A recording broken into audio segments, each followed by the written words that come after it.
¿Cómo va? Listo, ahí estamos. Bueno, listo, ¿cómo les va? A todas, a todos, a todes. Bueno, bien, buenas tardes, ¿sí? A este segundo día de la semana de UNIPE virtual federal.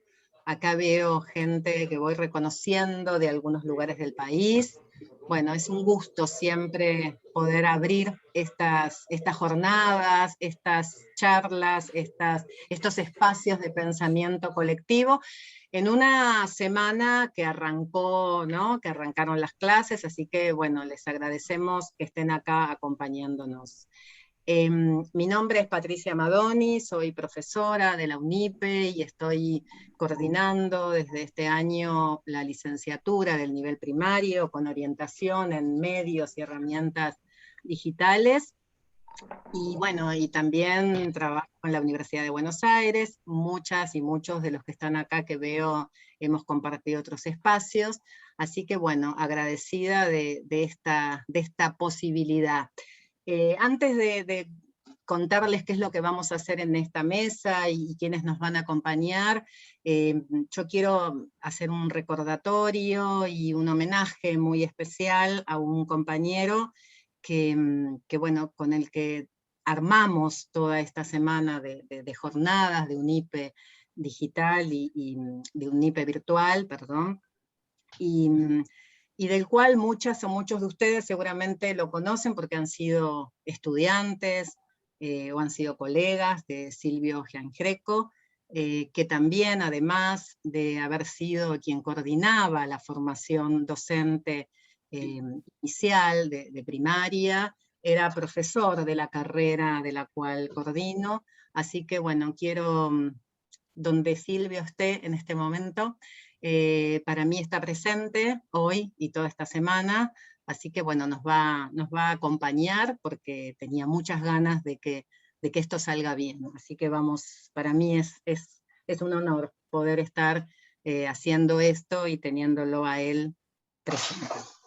Bueno, esta mesa es una mesa que la pensamos mucho porque está dentro del marco de la carrera de esta licenciatura del primario, con esta orientación en medios y en herramientas digitales, y viene a constituir justo hoy, o por lo menos creo que nos abre una posibilidad de pensar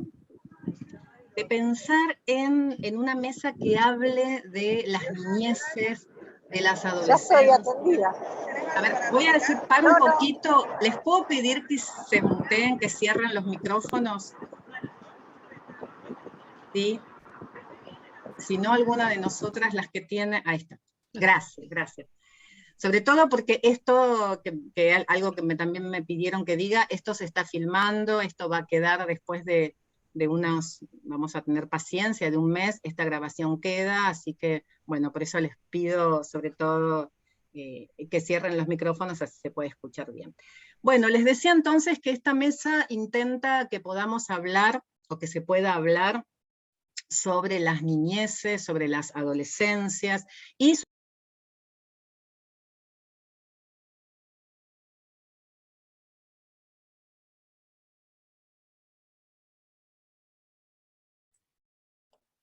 no se te escucha, Patricia. Estás muteada, Patricia.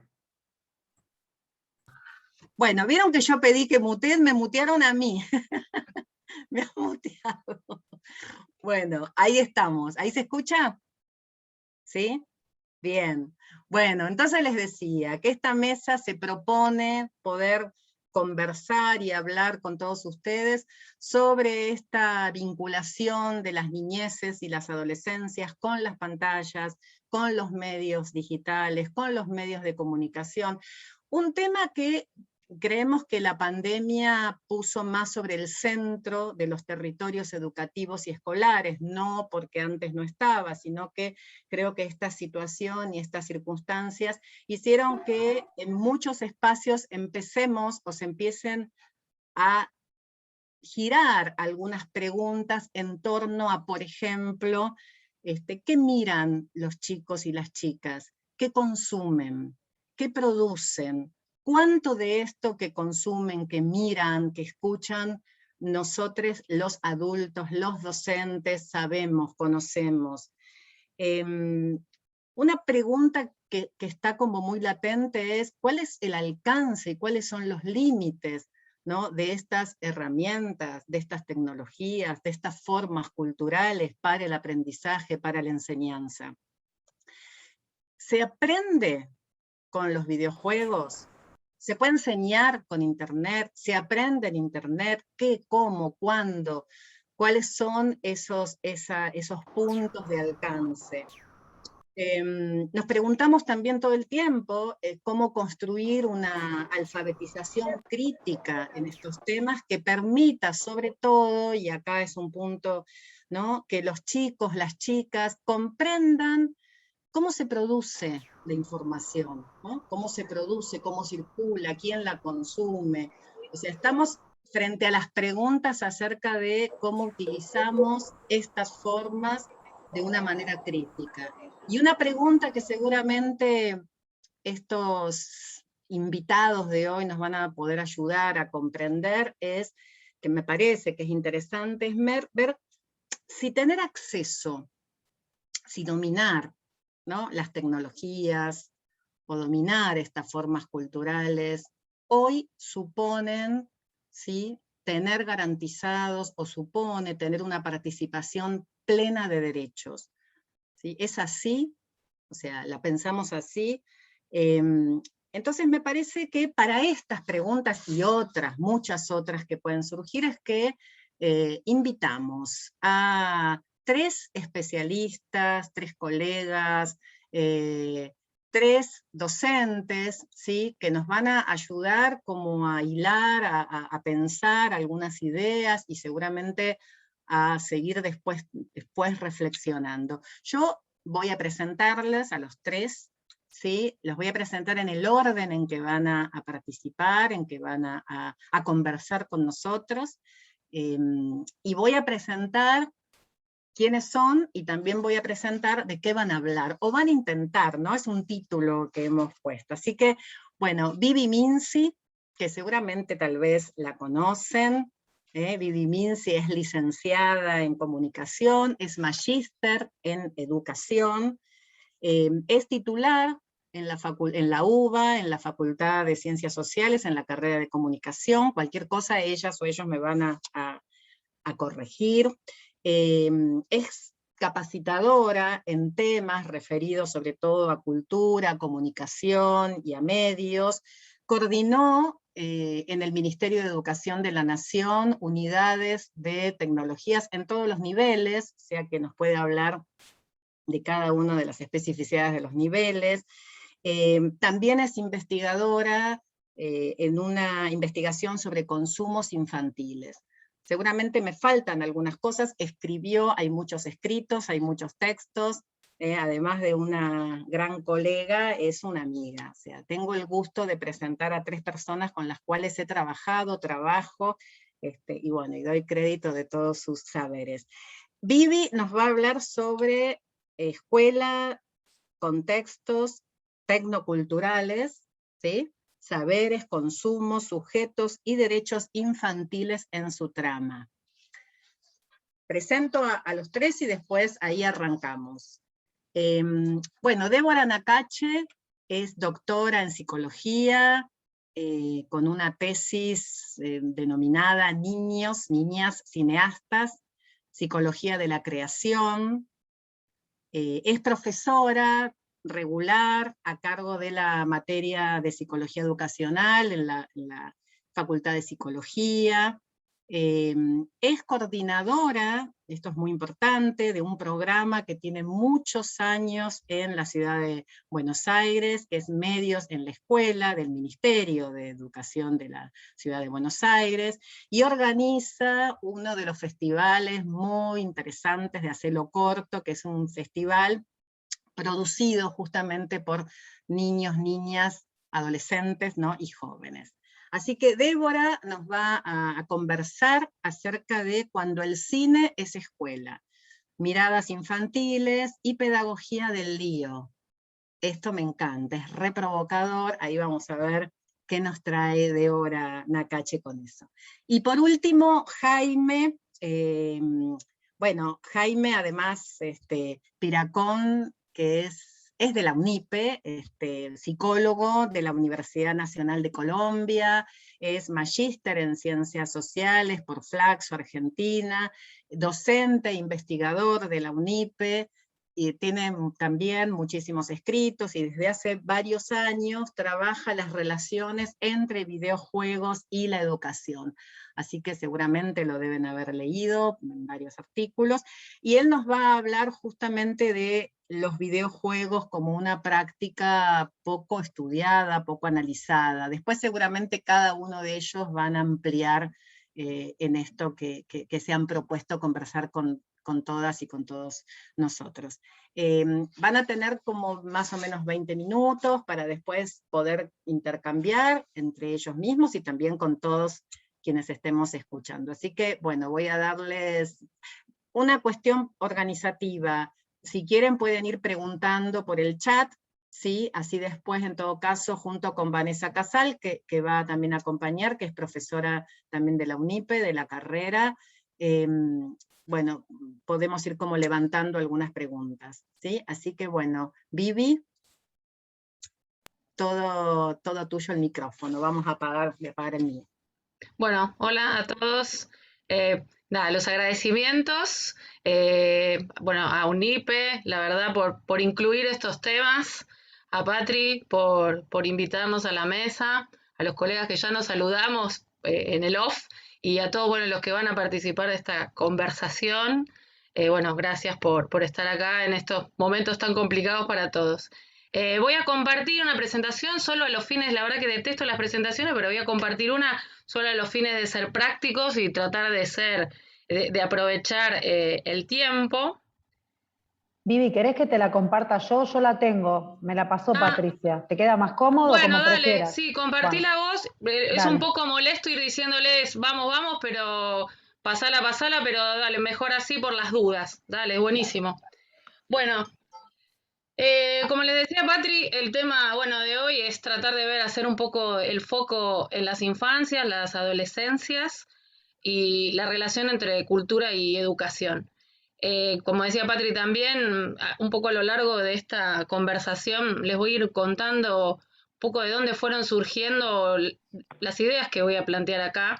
La mayoría tiene que ver con el recorrido de mi trabajo, tanto como docente en los distintos niveles, fundamentalmente en secundaria, como trabajadora en el Ministerio de Educación en cargo de gestión, como investigadora, como capacitadora. Esto apunta a que, bueno, fueron cosas que fueron surgiendo en los distintos momentos, desde el año 90 que estoy laburando con esto, pero que son cosas que uno va procesando y que son muy variantes, que son muy distintas en los distintos ámbitos también, y que por ende algo que yo pueda decir puede no corresponderse con la experiencia de cada uno de los que estamos acá, pero que al contrario, quiero que si surge algo que tiene que ver con eso, compartirlo, porque mucho de lo que yo voy a compartir tiene que ver con los debates, las reflexiones con colegas de absolutamente todos los niveles y de todas, ojalá que lleguemos con la presentación, pero también para contarles algunos puntos de inflexión en lo que fue mi paso por este tema, que tiene que ver con colegas de todo el país. Entonces, desde ya les pido y les agradeceré cualquier comentario que pueda ayudarnos a nutrir esta reflexión. Así que bueno, Vane, si querés pasamos a la segunda, que tiene que ver con poder aclarar entonces cuál es el marco.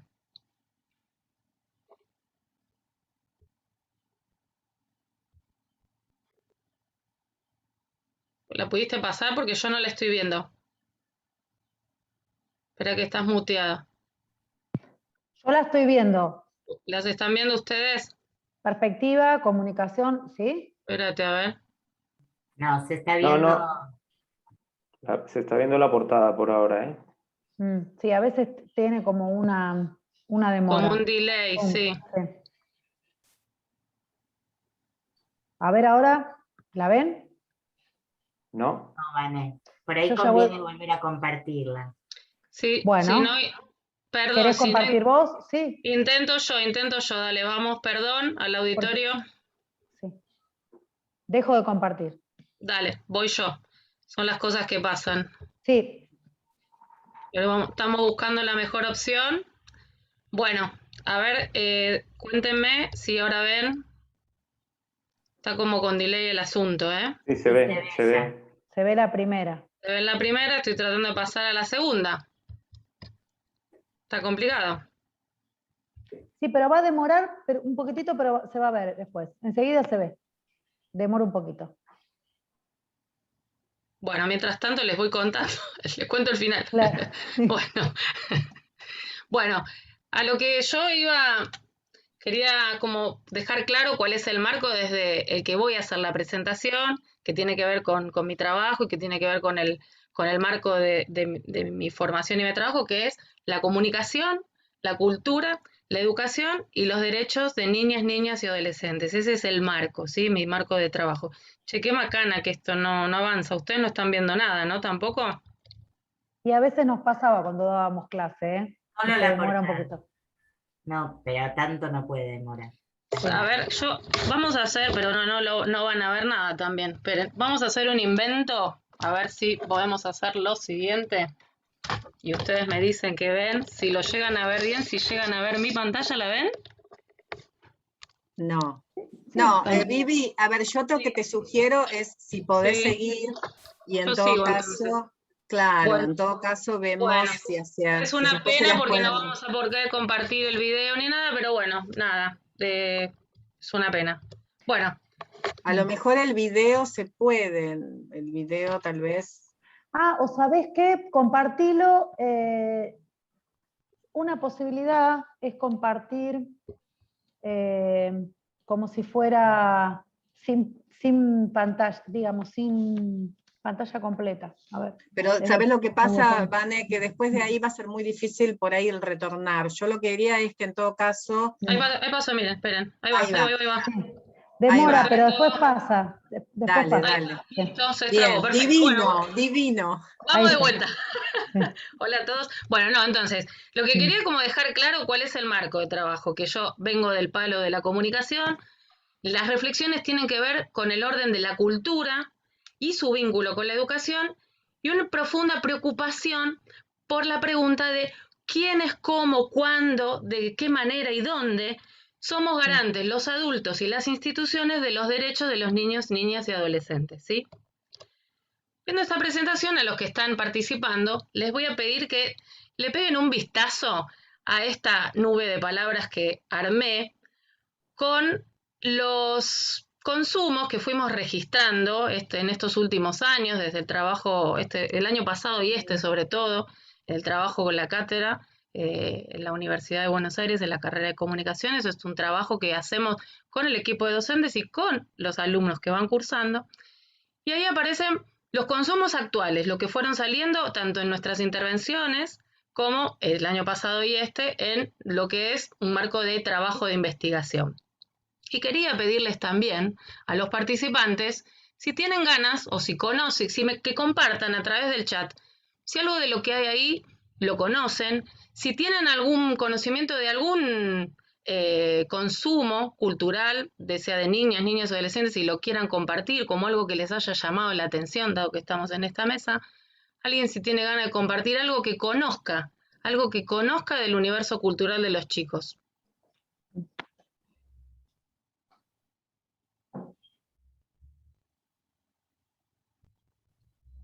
Una palabra, o sea, un personaje, algo que les haya llamado la atención, alguna preocupación, algo que tenga que ver con esto que estamos conversando ahora, o que vamos a empezar a intentar conversar.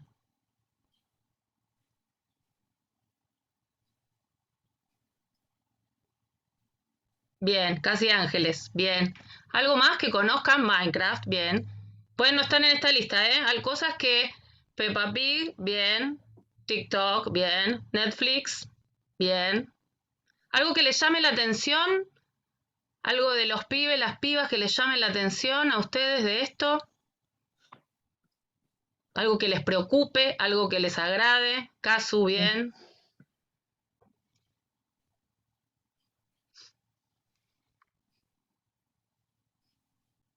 ¿Alguien más quiere contar algo? Bien, influencers.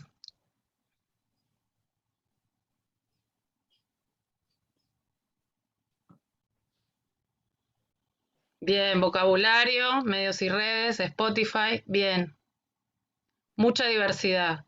Los filtros, que bien no sé qué se refiere. Bien, sí, quizás de las redes, ¿no? Luca, la película. Algo que no esté en esta nube de palabras, que alguien tenga ganas de compartir. Chicas superpoderosas, bien. GTA Play, lo referido a música, trap, bien. Redes sociales. Bien, compas. Vamos a seguir. Bueno, ahora se nos trabó de vuelta esto.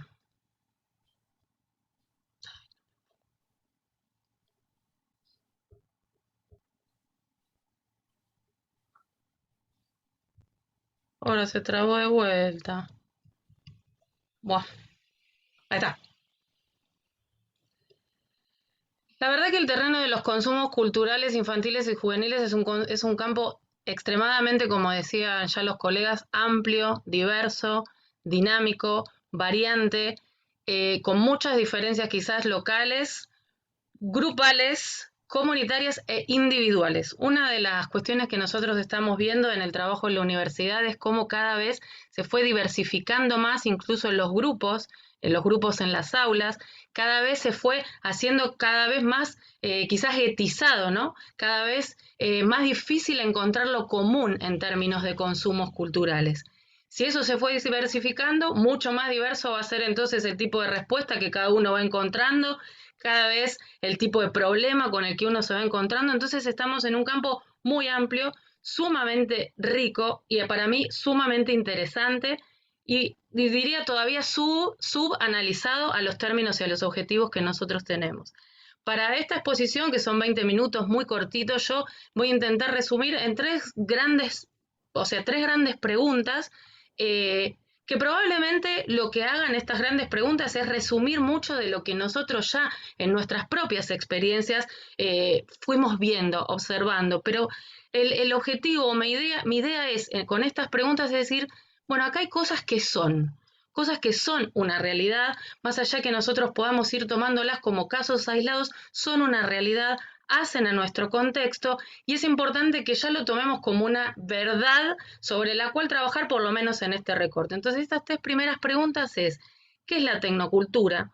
Dado que define, tomando alguno de los autores que definen este momento sociohistórico cultural como el tecnocultural, igualmente hay un montón de maneras de referir a este momento sociohistórico cultural, como puede ser el de cultura digital, sociedad del conocimiento, sociedad de red. Vamos a tomar este como para tomar uno, pero seamos conscientes o tengamos claro registro de que hay muchas maneras, según el énfasis en lo que uno esté haciendo, en la manera de definirlo. Vamos a ir por el tecnocultural, que quizás es el que más el uso más popular tiene entre nosotros en el ámbito educativo, ¿no? Cultura digital, tecnocultura.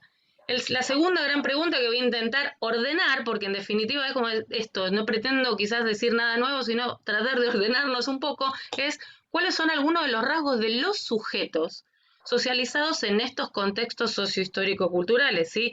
¿Qué diferencia a un niño de un joven, de un adulto, socializados los tres en momentos históricos culturales distintos, dada la diversidad y la dinámica de la cultura en este macromarco, digamos, de la tecnocultura, ¿sí? Y la tercera pregunta tiene que ver específicamente con poder identificar algunos trazos de la refuncionalización que fuimos llamando de la institución escolar en este macromarco, digamos, de la tecnocultura. Para ir con la primera pregunta voy a ser sintética y voy a decir algo que es bastante obvio, pero que nos va a ayudar bastante para pensar, que es que este momento sociohistórico nada tiene que ver con otros momentos socioculturales históricos, como pueden haber sido la Edad Media, la Edad Moderna, o incluso otras etapas de la Edad Contemporánea.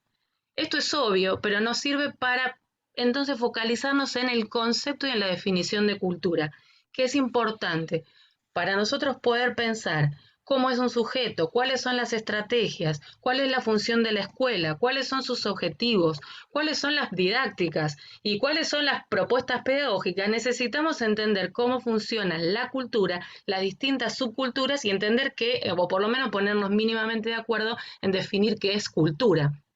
Entonces, como para llegar a ese acuerdo mínimo, diremos que la cultura son modos de organización, ¿sí? Volvamos a lo anterior, claramente son modos muy diversos, los de organizarse en la Edad Media, la Edad Moderna, cómo no estábamos organizados socialmente, feudos, monarquías o estados absolutistas, o estados, digamos, un poco más democráticos, claramente es distinto.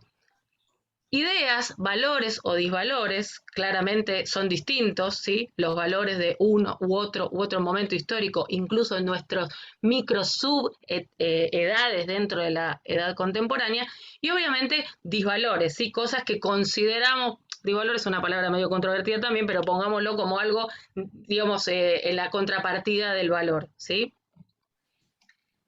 Además de los modos de organización social, además de las ideas que estructuran, ¿sí?, un momento sociohistórico determinado, tenemos determinadas tecnologías que, digamos, ayudan, avalan, circulan, dan fuerza o debilitan ciertas ideas y circulación de ideas y valores. Tenemos a su vez lenguajes, estéticas y gustos propios de un momento o de una región, una localización, y determinadas prácticas. Todas estas circunstancias van configurando un marco de pensamiento, ¿sí? Un marco que va definiendo qué es lo posible, lo legítimo, lo permitido o lo prohibido, sea dentro de un grupo, sea de un momento más general, ¿sí? Entonces nosotros, cuando definimos tecnocultura, estamos hablando de un conjunto de ideas, estamos hablando de un conjunto de tecnologías, estamos hablando de determinados modos o determinadas ideas de organización social o incluso institucional. Por poner un ejemplo, y ya lo vamos a ver un poco más adelante, las ideas que nosotros podamos tener, y que supongo que Débora va a trabajar esto con la pedagogía del lío, la idea que nosotros podemos tener de qué es un orden o qué es un desorden, claramente es una idea que viene de un arrastre de normativas, de normas, de costumbres, de valores, y esas costumbres, ideas y valores justamente construidas a lo largo del tiempo son las que van a empezar a estallar y un poco a explotar y a implosionar cuando empiezan a aparecer los medios o las tecnologías de comunicación y las tecnologías digitales que empiezan a avanzar mucho más rápido por un tema tecnológico básico como es la convergencia. Entonces, para definir tecnocultura, la tecnocultura es este momento que estamos transitando ahora, donde podríamos definir que tiene varios ejes que lo cruzan, ¿sí? El primer eje que no podemos soslayar es que es un momento sociohistórico determinado por un modo de organización económica, que es la economía de mercado, la sociedad de consumo y la industria cultural. Eso es un rasgo propio de este momento cultural, ¿sí? Bien a diferencia de los que les mostré antes, ¿no? Otro rasgo propio de este momento que dijimos llamamos tecnocultural por ponerle un nombre y por hacer un énfasis, es el lugar que han ido ganando los derechos humanos en todas sus dimensiones y en todas sus generaciones, ¿sí? Las primeras generaciones más de derechos políticos, generaciones que tienen más que ver con derechos culturales, ahora estamos avanzando en generaciones que tienen que ver con derechos de género, con derechos incluso planetarios. No es menor tener en cuenta que estamos en este momento, en un momento de expansión amplia de los derechos, ¿sí? De todo tipo y de toda generación, hasta incluso hablan de derechos de quinta generación. Otro rasgo fundamental de este momento tecnocultural tiene que ver con los derechos específicos de niñas, niños y adolescentes. No se expandiría del mismo modo la tecnología o no se expandiría del mismo modo la economía de mercado si los niños y las niñas no hubieran sido, digamos, definidos y por todos nosotros aceptados como sujetos de derecho. Si los niños hubieran seguido, digamos, en su rol de espera y de acallamiento, por decirlo de algún modo, de la edad moderna o de los principios de la contemporánea, claramente hay muchos problemas que no tendríamos hoy. Por ende, estas tres cuestiones se van hilvanando. La otra cuestión tiene que ver con estrictamente las tecnologías, con el tipo de tecnología de este momento sociohistórico, que cuando decimos este momento sociohistórico, incluso nos podríamos estar refiriendo a este año o al año anterior, o no mucho más. Por ejemplo, como nosotros hacemos énfasis en la facultad, no mucho más de 2016. En 2016 aparece o se populariza, por lo menos en nuestro país, el acceso a Netflix. El acceso a Netflix, el acceso a Spotify, genera un vuelco muy importante en las modalidades y en los consumos, en un proceso que se venía dando, que era, como podríamos llamarle, una privatización, individualización del consumo de los niños y las niñas, profundizado todavía más por cada vez un acceso ascendente individual a los dispositivos. Entonces, la característica de hoy, 2021, es a todas luces distinta incluso de un modo de relación o de práctica sociocultural de 2015, ¿sí? Ni las palabras, ni los, perdón, ni los productos, ni los modos de generar vínculo, ¿sí? Y esto también seguramente lo trabajará Jaime después, con la expansión de los juegos en red. Bueno, todo cambia rápidamente de configuración. Y el último gran eje que tiene que ver con la definición de tecnocultura es con los cambios en las instituciones, las instituciones modernas, ¿sí? Así definimos nosotros este momento sociohistórico. En términos estrictamente culturales, hay palabras, registros, que ya digo, todos nosotros lo sabemos, ¿sí? O sea, son palabras que nosotros ya escuchamos, son vivencias y prácticas que nosotros ya tenemos, pero claramente sirve recordar que es un contexto nuevo, marcado por lo hipertextual, la hiperconexión, la multimodalidad, la convergencia, que es fundamental, la ubicuidad, un tipo de construcción narrativa y un tipo de construcción incluso de mercado transmediática, y tampoco podemos olvidar, y clara y patente fue ahora durante el 2020 y inicios de 2021, un contexto profundamente desigual en tipos de acceso y incluso de comprensión e interpretación. Esto es un contexto de complejidad. Cuando uno habla de contexto de complejidad no quiere decir, ay, esto qué bodrio que es simplemente. No, un contexto de complejidad implica estar imbuidos en un conjunto de normas, valores, prácticas y todo lo que acabo de decir, que conviven, se superponen, se tensionan, están en permanente roce, ambigüedad, que es una situación, una circunstancia cultural particular donde la tradición en algún punto educativa no se encontró cómoda o no se encuentra cómoda dada su historia.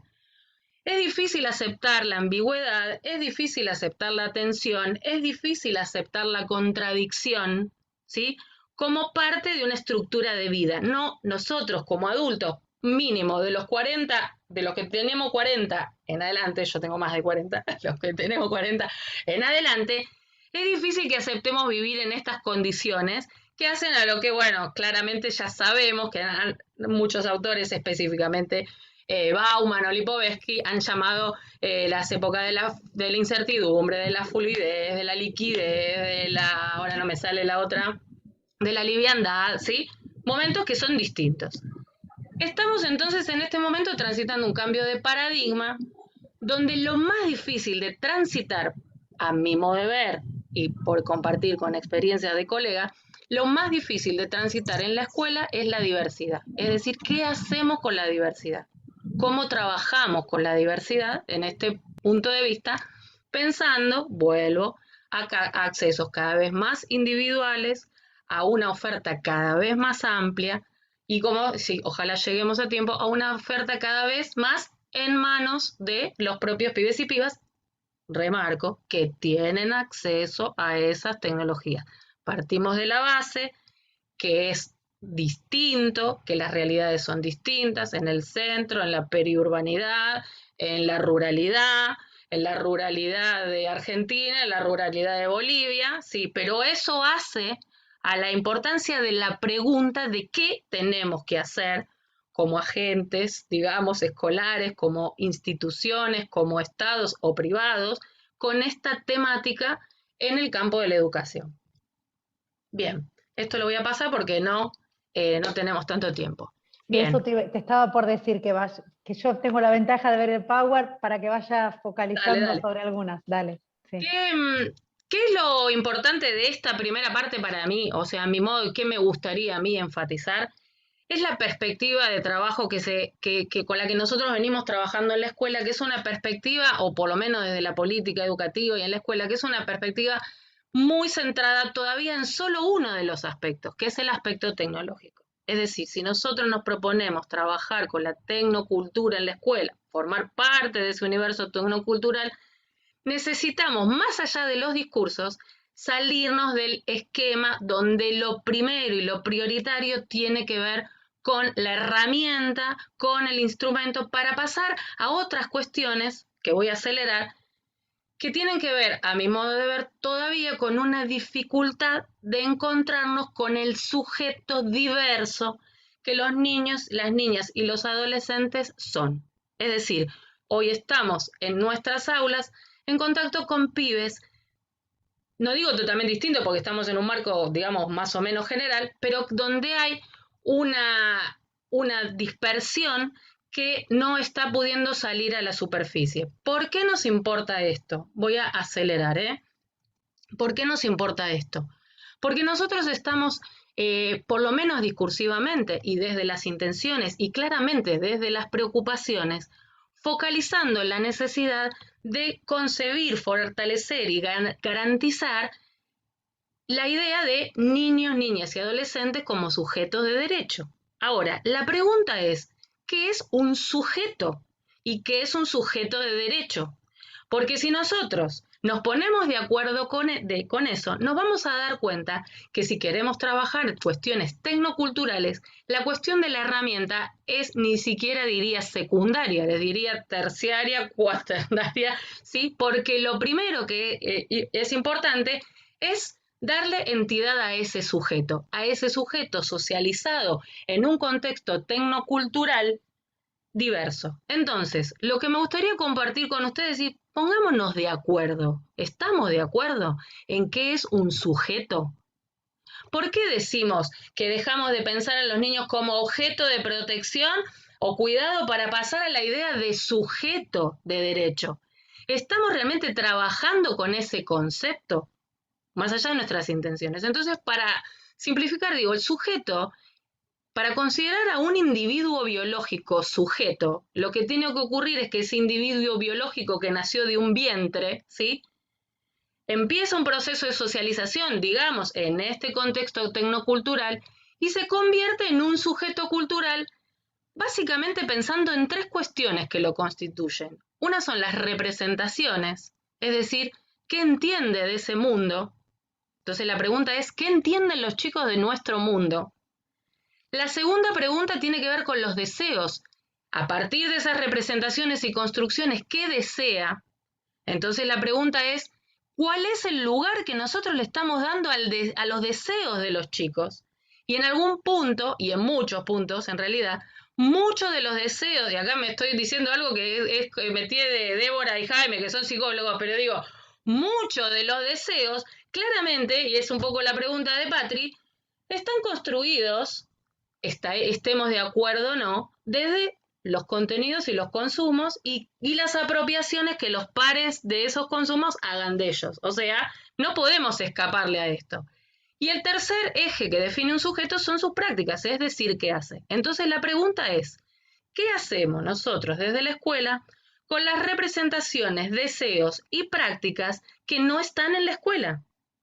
¿Deberían estar en la escuela? ¿No deberían estar en la escuela? Ahora, si nosotros estamos trabajando con sujetos reales, y esta es una pregunta y una humilde respuesta, la respuesta es que sí, tenemos que trabajar con esos sujetos reales que han sido socializados en un contexto X, que son desconocer este rasgo de sujetos, es decir, si les gusta el trap, si son buenos jugadores de X juego, si quieren o son youtubers, si son influencers, todo eso hace a lo que una personita en este caso considera de sí.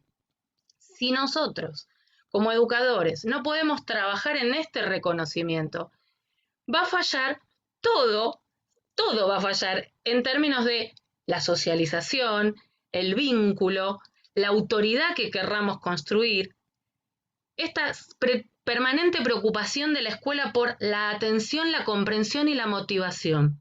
Pregunto, ¿cómo lograríamos nosotros lograr la atención, lograr comprensión y motivación si nosotros no estamos pudiendo saber quiénes son en definitiva estos chicos, ¿sí? O los chicos o las chicas o los jóvenes que están con nosotros compartiendo ahí qué les gusta, qué les desagrada, qué los preocupa, más allá de las materias que nosotros tengamos que ir, es decir, cuáles son sus proyectos de vida. No tengo tiempo para pasar el video porque ya, díganme que me quedan 5 minutos, voy a ir probablemente díganme cuánto me queda, no voy a pasar el videito.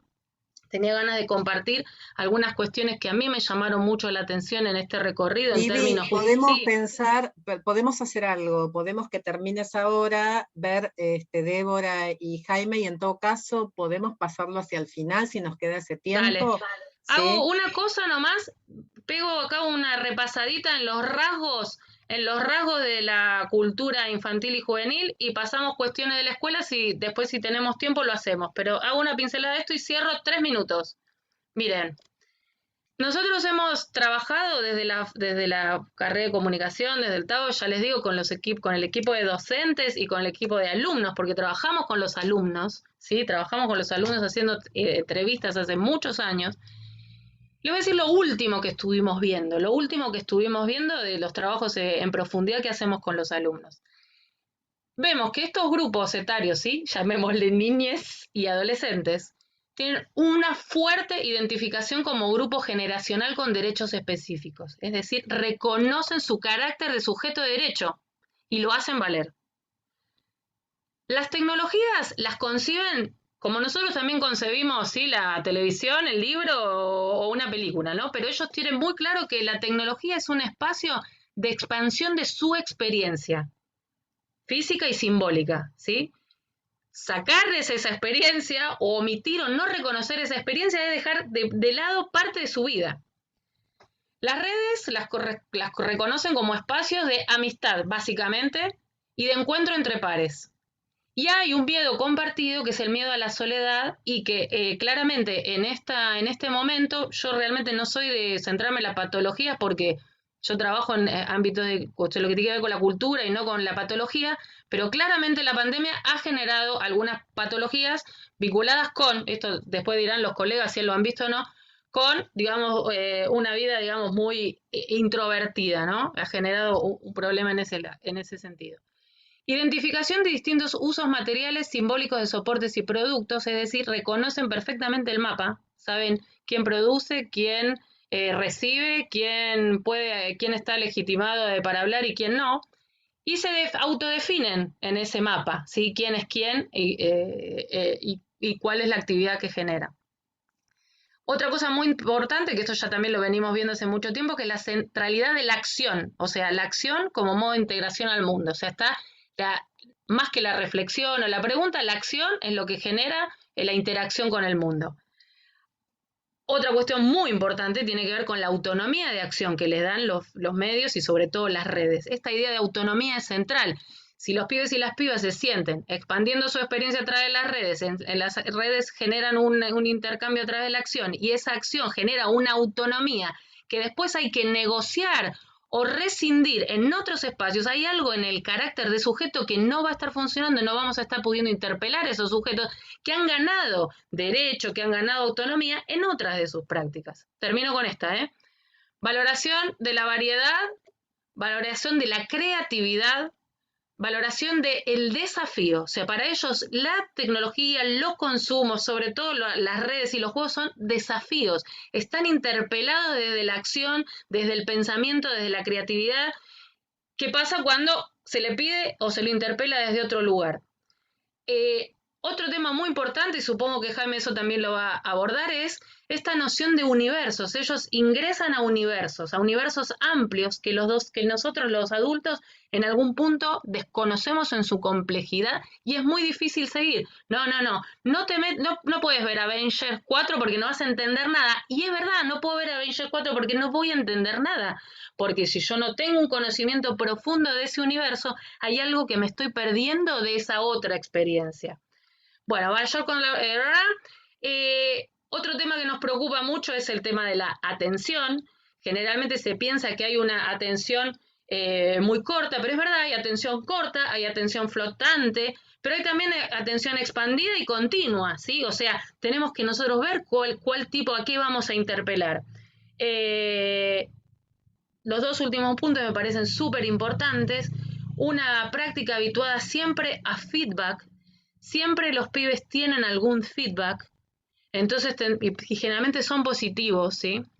Hablaba con unos gamers y eso a mí, y siempre lo digo porque a mí me mató, con unos gamers que decían, no, el game over no va más, quedará 1000 años. Yo digo, ¿cómo? Claro, no hay más game over. Entonces, vivir en una sociedad donde no hay más game over en ese mundo virtual, no es lo mismo que una sociedad donde el game over se da cada 3 microsegundos. Ahí hay algo que tenemos que ver cómo lo procesamos, hay algo cómo hacemos que esos mundos dialoguen. Pero el tema del feedback positivo es muy positivo porque los pibes esperan algo y esperan algo permanentemente. Y no es la nota de la prueba. Los pibes no esperan la nota de la prueba, esperan algo más. Y lo último, y ya le voy dejando el pase a Débora, me queda un montón, pero lo dejo acá y hago un pase mágico, elevados niveles de producción y, digamos, de participación, ¿sí?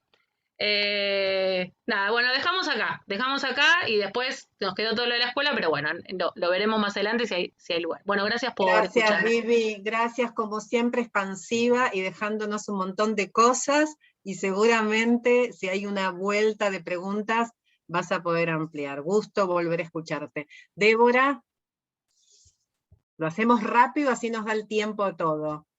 Bueno, Te buenas escuchamos. tardes a todos y a todas. Deja ahí Kenchi, Vivi, la cosa. En principio también agradecer mucho al espacio, la invitación de Patricia y a la UNIPE también, fundamental estos temas y este diálogo entre docentes de diferentes niveles. En nuestro caso, yo quiero contarles que lo que voy a plantear en esta pequeña exposición se nutre básicamente de dos lugares. Uno tiene que ver con lo que decía Patricia, que es mi propia práctica, la coordinación junto con Gabriela Rubinovich, que está acá, y con Andrés Abeger, del programa Medios en la Escuela. Allí, desde hace, digamos, muchísimos años, esto quiere decir desde los 90, o sea, empezamos a funcionar como equipo en el año 92 con otro nombre. Venimos trabajando en estas cuestiones de la relación entre los medios y las escuelas, relación que, como Viviana planteaba, ha ido cambiando a lo largo del tiempo. Nos hemos encontrado también con ella en algún momento en programas también de la Ciudad de Buenos Aires, y ahí hay una cantidad de cuestiones que nos dan para poder pensar cómo es este encuentro y desencuentro de la escuela con las pantallas, cómo es las relaciones entre niñas y niñas y niños en sus consumos, o sea, esto que Patricia planteaba como provocación de la mesa. Por otro lado, la otra vertiente importante para mí es el campo psicoeducativo, digamos, mi propia matriz de pensamiento, a diferencia de la que Viviana planteaba, que ya viene pensando a partir de la comunicación y la cultura. En mi caso es la psicología educacional, y por lo tanto hay otras preguntas frente a un escenario bastante cercano al que Viviana plantea, y eso hace, me parece, que las presentaciones puedan entrar en diálogo de un modo, para mí, bien interesante. Y bueno, tendría un montón para charlar sobre lo que Viviana presentó, pero eso va a quedar para después. Por ahora voy a empezar con lo que yo misma quiero contarles, pero algo fundamental me parece es plantear que lo que Viviana trae como escenario cultural y como escenario vinculado a los modos de subjetivación de las infancias o las niñeces, como se las llama en este momento, y las adolescencias en este tiempo, tiene que ver, digamos, es un punto de partida para nosotros. O sea, partimos del reconocimiento de que cada vez más niños y niñas producen y son usuarios y consumidores cada vez con mayor conocimiento de pantallas y de distintos medios masivos de comunicación. Ahora, la pregunta que yo voy a traer en todo caso es, partiendo de este punto de partida que Viviana ilustró también, es qué pasa con la escuela, qué pasa con los aprendizajes, qué pasa con la enseñanza, y para eso básicamente voy a trabajar el caso del cine, digamos, así como creo que Jaime va a trabajar un poco el caso de los videojuegos, como mi tesis está centrada en el cine, bueno, me interesa particularmente traer ese campo, y también voy a traer algunas referencias a la fotografía, para traer en ese punto algunos materiales que estuvimos viendo del año pasado en contextos pandémicos, porque en esta cuestión de las temporalidades que Vivi planteaba, claramente la pandemia nos situó en otro tiempo, tanto culturalmente como en términos de las afectaciones que supone este momento histórico que estamos cursando colectivamente como planeta, y cómo eso afecta lo escolar. Entonces, quiero, antes de compartir algunos materiales, algunas producciones que quiero traer para poner en diálogo de pibes y pibas en pandemia, traer algunas convicciones o algunos conceptos desde los cuales pongo a dialogar estos materiales. Una primera cuestión tiene que ver con cómo trascender esta mirada que Viviana llamó instrumentalizadora o demasiado mirando lo tecnológico, ¿no? Cómo hacer para poder pensar desde el campo educativo los medios, desde una mirada que no piense cómo las pantallas nos pueden servir, cómo pueden ser útiles para la escuela, sino en todo caso las puedan pensar con cómo promover un encuentro, una relación, una articulación de encuentro con esas pantallas o con esos medios. Y en ese encuentro hay un reconocimiento de las identidades que tienen cada uno de los lugares que se intentan encontrar. La escuela claramente es muy distinta a los medios masivos de comunicación, plantea otras lógicas, otro tipo de entornos discursivos, y en esta articulación hay que ver cómo pensar estas tecnologías nuevas, porque la escuela siempre estuvo mediada por tecnologías. Lo cierto es que en nuestro escenario más cotidiano, tradicional, la tecnología de punta que fue fundante de la institución escolar fue la escritura. ¿Sí? Nosotras en la escuela de algún modo enseñamos distintos modos de alfabetización, distintos modos de lectura y escritura que tienen que ver con nomenclaturas diversas, como la científica, como la propia de las prácticas que llamamos del lenguaje y demás. Bueno, así también, de algún modo, estas nuevas tecnologías provocan digamos, transformaciones e interpelan fuertemente a las escuelas. A mí me sirve y me sirvió mucho el pensamiento de Vygotsky en este sentido, en la articulación entre la posibilidad de poder pensar cómo pensar el aprendizaje. Un poco Patricia preguntaba, ¿no?, alcances y límites de estas formas para el aprendizaje y para la enseñanza.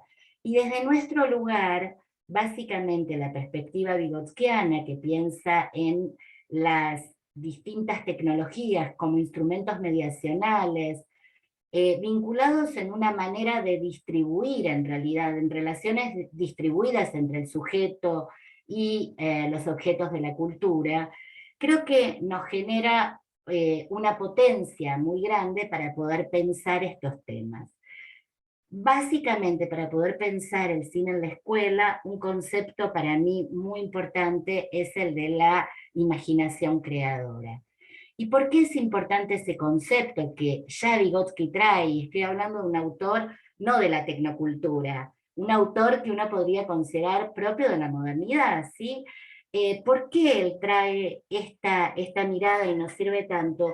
Porque él plantea, y voy a leerlo, dice: la imaginación aparece como impulsora del desarrollo, como una función vital y necesaria, ya que absolutamente todo lo que rodea y ha sido hecho por la mano del hombre es producto de la imaginación y la creación humana basada en esa imaginación. Y cuando pensamos que imaginación y creación es parte de la manera que tenemos de relacionarnos con este mundo, entendemos también el cine como parte de esa invención que hemos tenido como humanidad, de una cantidad de fantasías, de amores, de desenlaces, de relatos, en definitiva, que, bueno, que nos emocionan, que nos asustan, y que en parte están ligados a todas las otras operaciones que en la escuela parecen tener como mayor cartel. Quiero decir, en la escuela tradicionalmente ha habido una selección de un tipo que llamaríamos de inteligencia más ligada, como Brunner la llama, lo conceptual, en desmedro de otras cuestiones que son muy propias de la humanidad, como ha sido la imaginación, la creatividad, incluso los afectos, las emociones. Todo esto que lo vemos mucho más asociado a los medios masivos de comunicación y al cine en particular. Lo interesante de esta mirada relacional es que lo que Vygotsky nos propone es que de algún modo hay un álgebra del juego, hay una posibilidad, más bien, que el desarrollo y el aprendizaje están promovidos tanto por todo lo que podemos aprender desde la matemática como aquello que podemos hacer con el arte. Y el propio Kosulin nos dice que esa mirada del niño científico hay que poder complementarla con la mirada del niño poeta. Digamos que, en definitiva, hay íntimas relaciones entre ciencia y arte. Y esta disociación que la escuela ha hecho en su formato más tradicional, de esos núcleos duros, bueno, a la escuela se viene a aprender a leer y escribir, y a sumar y a restar, y no tanto a ver cine, o a hacer poesía, o a jugar. Bueno, en parte, como bien Viviana estaba trayendo en su planteo del problema, hacen crisis en este momento. Entonces, voy a ir al segundo punto. Si pensamos que la escuela es un territorio para poder generar este encuentro, si pensamos que de algún modo las escuelas son el lugar que está organizado colectivamente como sociedad y introducido como derecho, lo cual es fundamental para todos y todas los niños y las niñas, por ejemplo en nuestro país, en una extensión bastante importante de edad, ahí lo vemos como que la escuela es una gran oportunidad para estos temas. ¿En qué sentido? En el sentido de que, por un lado, tenemos niños y niñas que, como dijo Vivi, bueno, están todo el tiempo en ciertos consumos, pero también tenemos escuelas que hace bastante vienen relacionándose con los medios. Porque como bien muestra una tesis como la de María Silvia Serra, por ejemplo, que remonta, digamos, a los orígenes del cine y a la escuela y el cine se han encontrado siempre, de maneras muy diversas, pero se han encontrado. ¿Cuántas de nuestras escuelas incluyen lo audiovisual, incluyen de distintas maneras lo tecnológico, el Internet? El punto no es tanto que lo introduzcan, sino el cómo. ¿Qué pasa con esa relación y al servicio de qué está planteada? Que era esto que estábamos planteando de, bueno, de qué modo la escuela sirve para poder ampliar un tema que para nosotros es crucial, que es la inclusión educativa, y cómo de algún modo este encuentro del cine como objeto cultural en la escuela podría posibilitar podría posibilitar mayores oportunidades de inclusión educativa. Para eso, básicamente, vamos a traer dos hipótesis, ¿sí? En esta mirada acerca de cómo el cine, por ejemplo, puede ampliar las posibilidades de inclusión educativa, una vez que el cine es escuela. Cuando yo quiero decir, primero, quiero ir un punto antes. Cuando yo quiero decir que el cine es escuela, ¿por qué digo en particular eso y no planteo cuando la escuela, por ejemplo, muestra una película o cuando la escuela hace un audiovisual para un acto escolar? Porque en principio ahí estamos pensando en la posibilidad de generar una relación y un encuentro con un objeto de arte muy distinto. Y eso lo vamos a retomar cuando hable de la pedagogía del lío. O sea, estamos entrando a un momento donde el cine es escuela cuando puede entrar allí generando algún tipo de transposición, algún tipo de exceso de la gramática con que la escuela funciona habitualmente. Y ese exceso lo va a introducir porque esas imágenes que el cine nos trae, porque esos fantasmas que el cine invoca, no son cuestiones que se puedan disciplinar desde el aparato escolar tradicional. En todo caso, esa mirada afectada que el cine provoca nos va a servir.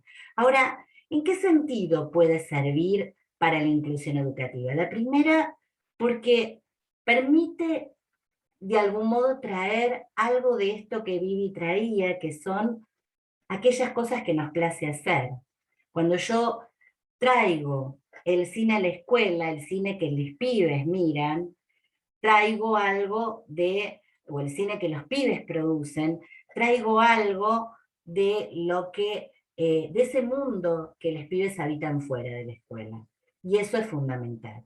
Pero al mismo tiempo, cuando yo como docente traigo un cine, que es un cine que por ahí los pibes no ven habitualmente, que es otro cine, que es un cine de calidad, que es un cine que en realidad remite a otras imágenes que son poco frecuentadas por la industria del espectáculo, estoy incidiendo directamente en el enriquecimiento del capital cultural de procedencia. Y por lo tanto estoy generando algún tipo de potenciación, digamos, de la posibilidad de que esos pibes tengan otras imágenes, que tengan otras representaciones, que tengan otros deseos presentes, aparte de los que ellos mismos frecuentan habitualmente en sus casas.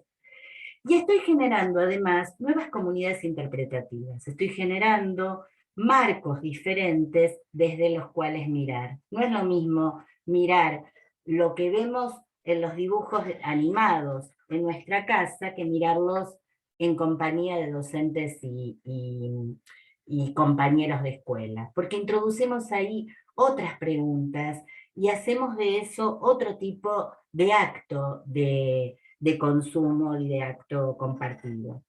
Entonces, lo que quisiera plantearles es ahora una pregunta para ir a unos materiales que quiero compartir con ustedes, que es, ¿qué pasa cuando miramos el cine, pero en este caso no el cine que está planteado para los pibes, sino el cine en manos de esos chicos? Cuando miramos las producciones que ellos mismos arman en función de cómo ven el mundo. Y en ese punto eso nos lleva a poder empezar a habitar en las escuelas, a habilitar en las escuelas la posibilidad de mirar y compartir algunas de las cuestiones que los pibes arman, ¿no? Díganme si se ve, yo creo que sí. Allí, digamos, quiero traer un punto de inflexión, que es la pandemia. ¿Se ve ya la presentación? ¿Sí? Y en ese sentido traer algunas expresiones que en principio surgen desde el programa Medios en la Escuela, en un proyecto que hicimos el año pasado, que es el proyecto de Huellas de un Tiempo Singular. En este proyecto, básicamente, lo que tratamos de hacer es empezar a pensar cómo la escuela podía ser un lugar para habilitar las expresiones y las miradas que los pibes y las pibas tienen de este mundo pandémico, de este mundo que estaban viviendo, sobre todo en la época del ASPO, del aislamiento más duro que hubo. Entonces, ¿en qué medida la escuela puede servir? Y a mí me parece que es interesante como ejemplo de una articulación posible entre cine y escuela. ¿Vamos bien hasta acá? Perdón. Sí, decime, Vanessa. No, No, sí. que vamos focalizando porque así podemos acomodar los tiempos. ¿Cuánto tiempo tengo? Me queda. Ya está el tiempo, pero no importa. Ah, bueno. Digo, Entonces, por lo de la pedagogía del lío que estaba todo el mundo como... ahora voy entonces a esas imágenes. Igual pasá las imágenes, Débora, y después, sí.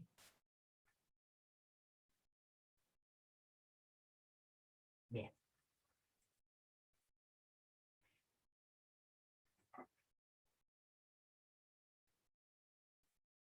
Les voy a contar un poco de qué tratan estas fotos, lo que representa a todos los cumpleañeros que en esta situación tienen que cumplir en su casa.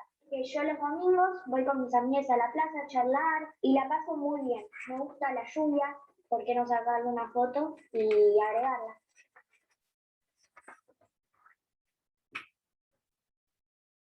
Básicamente yo me guié por las vistas que tengo.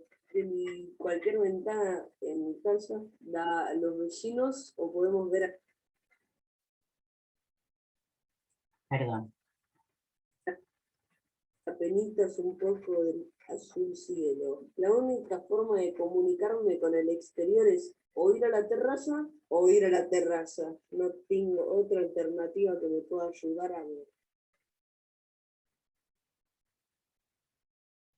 Nos falta el abrazo cálido, que nos haga sentir personas protegidas, amadas y cuidadas. Tenemos el aislamiento frío, que nos hace sentir gente sola en el mundo y desprotegida. La lavandina, el tapabocas, la estufa y el abrigo que usemos. Nada nos dará la protección y el calor que nos da un abrazo. Esperamos ese día, esperamos el abrazo. Bueno, estas son series de fotos que hicieron les pibes el año pasado en este proyecto Huellas de un Tiempo Singular, y de algún modo acá lo que vamos viendo, lo digo muy rapidito porque quiero mostrarles un video, es cómo estas imágenes sirven en el doble sentido, porque están sufriendo lo real, están trayendo algo de esta realidad que los pibes están transitando, pero también las están transformando. Cómo hay un trabajo y una tramitación que permite esta actividad fotográfica. Y cómo contar en imágenes va mucho más allá de la lógica escritural, que es la que la escuela habitualmente provee. Voy a ir entonces a un video para que vean también otra manera de contar a partir del cine, estas mismas cuestiones de la pandemia.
Bueno, digamos, básicamente estas dos muestras muy cortitas nos van mostrando cómo de algún modo la escuela pudo hacer puente, en este caso a partir del cine, la fotografía, digamos, estos sirvieron para hacer puente con las casas, con las vivencias singulares de los pibes. Y esta idea del lío es una idea que trae César Migliorín, que es bastante interesante. Él plantea esta idea del lío como gesto, acción, montaje, encuentro y fiesta en la que el conocimiento se hace posible. Nos ayuda a pensar en la potencia inventiva de un aula y la potencia igualitaria del encuentro en la escuela. Y en el lío no hay invención que no sea inmediatamente un desplazamiento de los procesos subjetivos, de las éticas colectivas y de la organización de las formas de ver y sentir.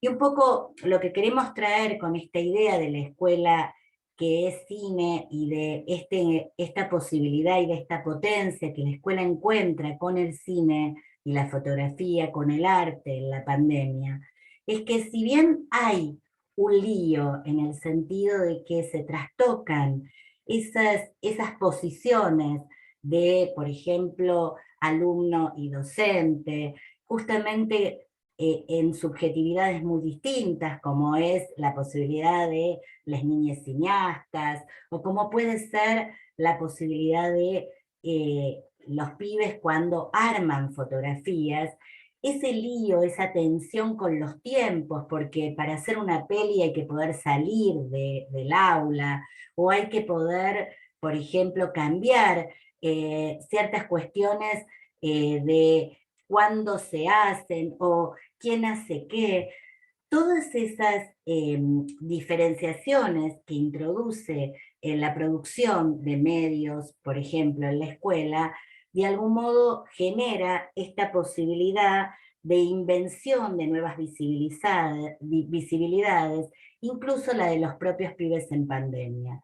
De repente poder representarnos cómo miran los pibes el mundo aun cuando están aislados, cómo miran la escuela cuando la escuela les plantea una propuesta, por ejemplo, de presencialidad como la que estamos viviendo. Explorar esos sentires a partir del cine, por ejemplo, que ellos pueden producir, es encontrarse con un decir que no siempre tiene lugar en la escuela. Y para mí es pasar, como diría Vivi, de esos objetos de tutelaje a estos sujetos de derecho de los que estamos hablando. Bueno, muchísimas gracias, Débora. También mucho para preguntar, para rearmar, o sea, les hemos dado muy poco tiempo para mucho que tienen como para compartir con nosotros y nosotras. Así que bueno, pero quedan preguntas. Así que Jaime, en este último lugar que te tocó, tenés como tu espacio para seguir tejiendo, hilvanando ideas y pensamiento, y si es posible, si nos queda un tiempo para después abrir a preguntas y comentarios, bueno, estaría buenísimo. Así Bueno, que tu micrófono. gracias, Patricia. Creo que mi consigna es la del programa de Débora, ¿no? Es hacerlo corto, me parece, que voy a tener que hacerlo. No, tendrás tu tiempo, como bueno, todo. no, Vamos a hacer justicia e igualdad también acá en esta mesa. muy bien, me alegra. Nada, quería comenzar por decirles que, bueno, además de lo que comentaba Patricia cuando me presentó, me gusta siempre proponer que mi lugar de enunciación es menos desde la psicología y más desde el trabajo que venimos adelantando en el colectivo Tiza Papel Byte, que va desde 2008, diseña videojuegos, capacita docentes y realiza investigación sobre las relaciones entre educación y videojuegos. Yo quería plantear esta breve charla, quería arrancar por plantear algo que a mí me parece que es fundamental. Voy a hacer un pequeño marco de la situación de los videojuegos en América Latina como práctica, para desde ahí llegar a pensar un poco algunas tensiones, algunos puentes y algunas alertas en relación con el uso de los videojuegos en entornos educativos, en situaciones de aula. Y ahí voy a ir recorriendo muchas de las cuestiones que fueron planteando Viviana y Débora, que me parecen muy útiles y que digamos, van en consonancia con la perspectiva que me interesa trabajar. Lo primero que me interesa proponerles es la idea de que los videojuegos como práctica, y aquí me separo de los videojuegos como objeto cultural, digamos, como un producto cerrado, y también me separo de la idea de la industria, aunque voy a hacer algunas alusiones, pero me interesa ver los videojuegos como una práctica, ¿no? Y en este caso de los niños, niñas, adolescentes. Y me parece que hay una primera cuestión a pensar, y es que al mismo tiempo que es una práctica muy familiar, ahí en la nube de palabras que traía Viviana, había un montón de videojuegos, ustedes fueron mencionando en sus comentarios también muchos videojuegos, pero al mismo tiempo que es una práctica tan familiar, es una práctica que a muchas nos resulta ajenos y que nos resulta muy difícil identificarnos y describirla, ¿no? Siempre es más fácil ante los videojuegos decir, yo de videojuegos no sé mucho, y lo encontramos en muchos escenarios de conversación con docentes de todo el país, ¿no? Qué fácil resulta decir, yo de los videojuegos no sé nada, aunque cuando uno empieza a explorar, aparecen un montón de prácticas relacionadas con los juegos, desde las historias de las propias infancias de los y las docentes, hasta algo que es muy interesante y que ha sido muy poco explorado, y es su práctica de videojuegos al lado de sus hijos más pequeños. Es una escena reiterada y muy poco explorada desde la investigación, por ejemplo, sobre la práctica. Y ahí quería remarcar puntualmente que hay en toda, y esto para mí es una cuestión que es regional, y es que hay muy poca investigación en América Latina a propósito de la práctica de los videojuegos entendida en sí misma como un campo. Es decir, primero hay iniciativas y hay equipos de investigación que no están muy articulados, y en muchos casos la práctica de los videojuegos se pone en relación y se trabaja dentro de otros nuevos medios o de otros consumos culturales, ¿no? Y ahí me parece que esa falta digamos, de articulación entre quienes trabajamos sobre la práctica de los videojuegos genera una serie de derivas que ahora me interesa proponer. La primera tiene que ver con que al haber poca difusión y poca articulación entre quienes trabajan sobre la práctica, muchas veces nos quedamos entre los dos polos en relación con los videojuegos. Una es el miedo a los videojuegos, por ahí salía el GTA. A mí siempre me gusta bromear cuando hacía capacitaciones presenciales. Yo les decía a los y las docentes, bueno, yo digo GTA y yo sé que ustedes saben que inmediatamente se tienen que ir hacia atrás un poco en la silla y decir, me parece que no, porque un videojuego en el que el jugador tiene que salir a matar a otros ciudadanos, robar autos, de entrada me parece que es medio polémico, ¿no? Entonces está esa posición, y de otro lado, esta falta de conocimiento en la práctica y también de cómo está organizado el campo de los videojuegos, muy de la mano con una industria muy poderosa. Se dice que ya la industria de los videojuegos superó en ganancias a la del cine. Yo lo problematizo, pero quedémonos con que es una industria muy poderosa, hace muchísimo lobby, y aquí retomo la vieja, pero todavía muy útil idea de Buckingham, de cómo, digamos, el campo de las tecnologías y particularmente el de los videojuegos está atado, cuando se pone en relación con la educación, a una retórica de la inevitabilidad y la urgencia, ¿no? Y entonces cuando nosotros hacíamos capacitaciones con docentes, siempre nos aparecían esos dos polos que les menciono, ¿no? Por un lado, el miedo a los juegos, y por otro, la confianza extrema en que los videojuegos son la solución para la educación. Esos mismos polos, y aquí quiero plantear un poco esas problemáticas que ubico, en un trabajo que hice hace algunos años, analicé las leyes de videojuegos de Chile y Argentina, son leyes del 2012 aproximadamente, y era muy interesante que aparecía ahí una enorme distancia por una parte, entre la regulación de los videojuegos, las políticas de infancia y las prácticas de los videojugadores y las videojugadoras, ¿no? Entonces era muy interesante que tanto en Chile como en Colombia, y se puede replicar en toda Centroamérica, incluso en la regulación de acá de Ciudad de Buenos Aires, el modelo es el mismo, se acude a ese modelo establecido, muy establecido de la regulación del cine, ¿no? Vieron el cartelito que siempre nos aparece al principio de cuáles son las edades para las que están habilitadas las películas. Bueno, ese mismo modelo se tomó las leyes de videojuegos en toda América Latina, y es muy interesante que, por ejemplo, no hay ninguna, en el proceso de construcción de esas leyes, en la justificación que se da a esas leyes, aparece todo el marco teórico del miedo, ¿no? De la relación entre videojuegos y adicción, videojuegos y violencia, ¿no? Hay una, como decía, como bien nombrado Viviana, una manifiesta idea de la infancia, y aquí digo infancia, de los sin voz, ¿no? De protegerlos y cuidarlos de, ¿no? Y entonces lo que hay que decir es cuál es la edad correspondiente y el resto no puede usar ese juego.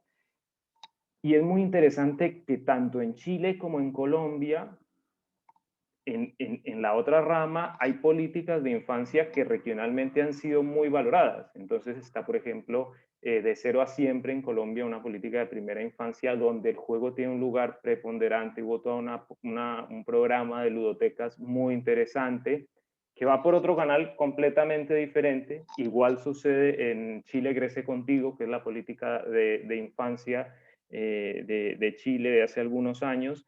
Entonces hay una separación entre digamos, entre el trabajo con la construcción de políticas de infancia y aquellos sectores que trabajan y que vienen históricamente trabajando en eso que Viviana muy bien marcaba como el reconocimiento de los niños y niñas como sujetos de derecho, y cuando nos cambiamos al canal de regular los videojuegos, ¿no? Entonces ahí tenemos es que prohibirlos.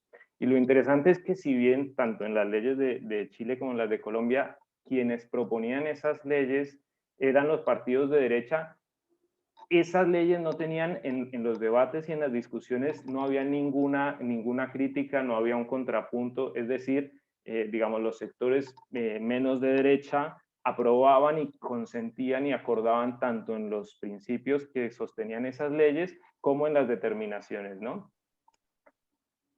Y ahí quería marcar justamente eso, y además esas leyes, por ejemplo, hacen mucho énfasis en los pocos datos que tenemos en América Latina que están concentrados en el acceso, ¿no?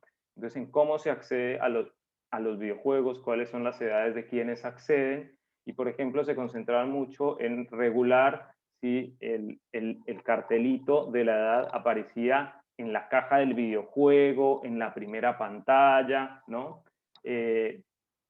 Y ahí es muy interesante, por ejemplo, ver cómo, aunque se hace mucho énfasis en el tipo de dispositivo por el que se accede a los videojuegos, cada vez más en las prácticas cotidianas de los y las jugadoras, eso tiene menos relevancia porque los videojuegos tienden a hacerse, a diseñarse para diferentes plataformas, digamos, los contenidos se exploran desde diferentes plataformas, etcétera, etcétera, al punto que en ese ecosistema de medios cada vez es menos relevante por dónde se accede, ¿no?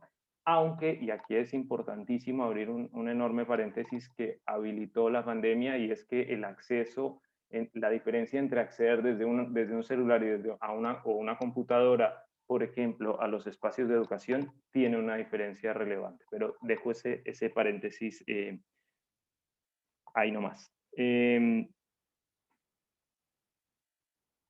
Entonces, la pregunta es, bueno, ¿y la educación qué? ¿No? Entonces, a mí me gusta plantear que esa mezcla entre la inevitabilidad y el miedo aparece como una tensión, y quería traerles un caso que me parece muy interesante para un poco poner en la carne o en las cotidianidades de las escuelas eso que pasa, ¿no? hay algo que a mí me sucede frecuentemente, y es que cuando empiezo a trabajar digamos, a trabajar con diferentes videojuegos con docentes, y ahí retomo algo que planteaba Débora, que me parece fundamental, ¿no? Nosotros trabajamos siempre con videojuegos independientes, ¿no? Estamos convencidos de que una de las tareas de la escuela es justamente enriquecer esos repertorios, esos diferentes repertorios audiovisuales de los chicos y chicas, y en ese sentido apostamos por diseñadores independientes, diseñadores pequeños y estéticas muy particulares. Y entonces siempre en esas capacitaciones aparece casi siempre la misma pregunta. Profe, ¿y Minecraft? ¿Usted ha usado Minecraft? ¿Cómo usamos Minecraft? Y entonces quería traerle justamente una pequeña anécdota, voy a leerla, de una experiencia que sucedió en una escuela primaria acá en Capital. Bueno, la anécdota se llama Me barraquileó, o cuando las cosas no salen como se espera. Una escuela primaria de la ciudad de Buenos Aires, en el barrio de San Cristóbal. En un curso empieza a haber discordia entre dos grupos. Nada nuevo, un clásico de cualquier escuela. Cuando el docente a cargo empieza a indagar para conocer las causas del conflicto, encuentra algo tan enigmático como aterrador. Me barraquileó. Esa era la denuncia de Valentina.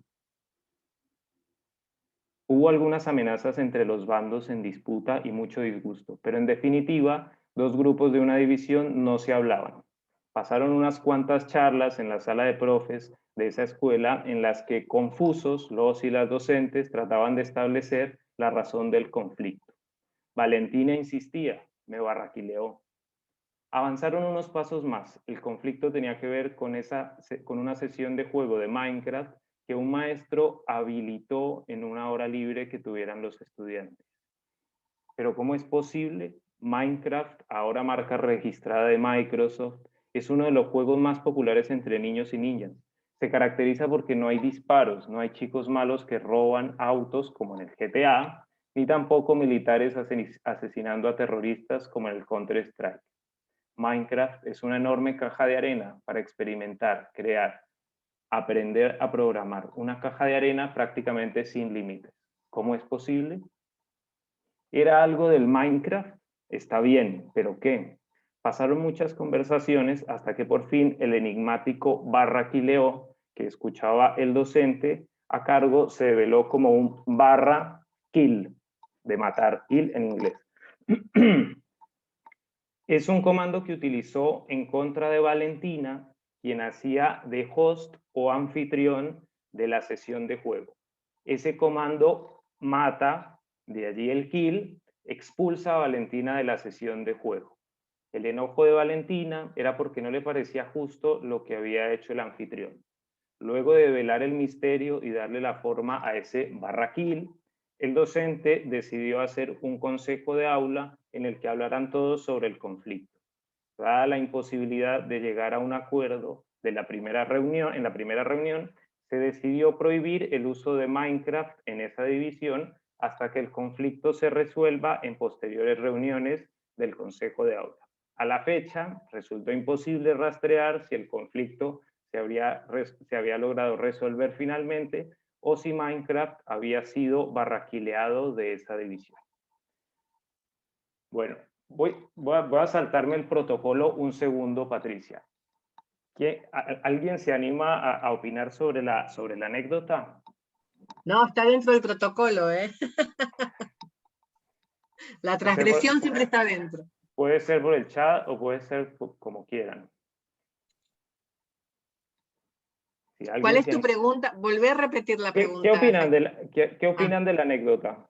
¿Qué les resuena? ¿Qué les trae? ¿Qué les sugiere? Y ahora punteo yo un par de cosas. Si quieren pueden por el chat, si quieren abrir el micrófono, pueden abrirlo.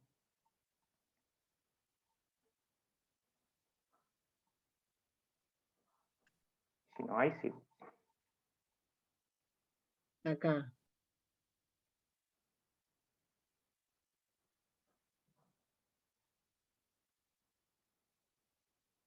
Ahí van poniendo. Ahí Ahí Nadia marca. dice, importante Bueno, que él o la docente esté a la altura de esa discusión. bueno, ese es un punto. ¿Qué pasó en la discusión, no? Y la voz del docente organizando ese pequeño consejo de aula. ¿Alguna otra?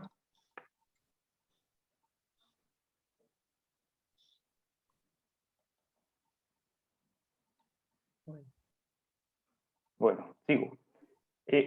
A mí me gusta plantear, y creo que aquí era algo de lo que proponía Viviana en su exposición, de cómo hay un proceso de socialización y unas prácticas que se construyen fuera de la escuela, ¿no? Y entonces muchas veces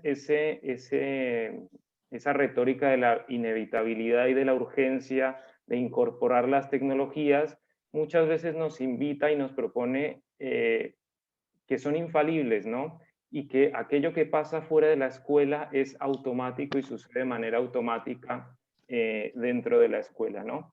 Y entonces, a principios de la década del 2000, James Paul Gee, que es uno de los principales impulsores de la idea de los videojuegos en la educación, invitaba a los docentes y a las docentes de todo el mundo a encontrar aquellos juegos que reproducían de mejor manera las teorías constructivistas del aprendizaje, porque eso iba a dotar de relevancia a las escuelas y a las actividades que propusieran los docentes, ¿no? Y entonces aquí aparece justamente ese Minecraft como algo que no pasó, ¿no? Y entonces uno tiene frente a esta anécdota hay dos posibilidades, ¿no?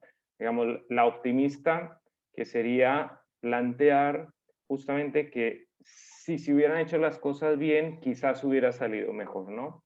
Y por otra parte, el otro camino, que es el que me parece interesante, es, por una parte, situar a ese docente capaz de armar un consejo de aula y retomar ese conflicto que aparece a partir de una práctica audiovisual que entró en la escuela, a partir de eso, y también reconocer justamente eso no automático, digamos, esa separación entre esos dos espacios, entre esas dos prácticas, entre esas dos cotidianidades, y que no es automático el traspasar lo que pasa de un lado a otro, ¿no? Esto no quiere decir que no sea posible, ¿no? No quiere decir que no se puedan hacer diálogos interesantes, pero sí que hay que tener cuidado con, digamos, con ese optimismo infundado, ¿no? Yo suelo insistir mucho a partir justamente de eso, de tratar de reconocer las prácticas de los videojuegos, y es que no todos los chicos juegan, ese es un primer dato, incluso en los datos más duros de acceso, no todos los chicos juegan, no todos los chicos que juegan a los mismos tipos de videojuegos. No es lo mismo jugar al Minecraft que jugar al FIFA, que jugar al GTA, que jugar jueguitos más simples de Disney, por ejemplo. No es lo mismo. Y eso genera siempre en el aula una polifonía, creo que era una palabra que usaba Viviana, que hace que no podamos pensar en la fórmula, si traigo un videojuego que le gusta a muchos, voy a hacer que en el aula chispee. Y una de las cosas, y con esto quiero cerrar, una de las cosas que nos faltaba más en el trabajo de investigación cuando diseñábamos juegos y íbamos a probarlos en las escuelas, es que siempre en las escenas de juego, incluso aquellos chicos y chicas que eran más jugadores más expertos, solían empezar la escena de juego con mucha sospecha. Decían, le increpaban al profe o a la profe y le decían, bueno, profe, ¿usted por qué quiere ponerme a mí a jugar acá? O sea, ¿qué es lo que quiere usted de mí, no? Y ahí me parece que en ese gesto, que es reiterado y es muy interesante, aparece justamente, digamos, al mismo tiempo algo que habilita la escuela, y es un jugar de otra manera, ¿no? Jugar quizás a otros juegos que afuera se juegan diferentes a los que se juegan afuera, perdón. Y una escena que también es muy potente, y es jugar con otros, y jugar con un docente. Digo, y en este sentido no quiero caer en lo instrumental, sino en tratar de proponer una escena posible que es muy interesante tanto para jugadores como para no jugadores o jugadoras, ¿no? Nada, quiero cerrar ahí y dar espacio Bien. quizás a algo de preguntas. Así que bueno, nada, muchas gracias por la invitación y la verdad que un gusto escucharlas a Débora y a Viviana y encontrar Bueno. ahí sintonía en muchas cosas. Jaime, bueno, muchísimas gracias. También otra cosa que nos abre un montón de preguntas. Yo tengo ya algunas, pero bueno, me parece que los tres han planteado, para cada uno requiere una profundización de todo lo que plantearon. Les agradezco además que en 20 minutos, algunos un poquito más, un poquito menos, pudieron como sintetizar este pensamiento, estas prácticas de ustedes, esta experiencia. Así que a mí me gustaría invitar a que quienes están escuchando, si tienen algún comentario, pregunta, me parece que amerita darnos este espacio, ¿sí? No sé si alguna quieren desmutearse o quieren hacerlo por el chat.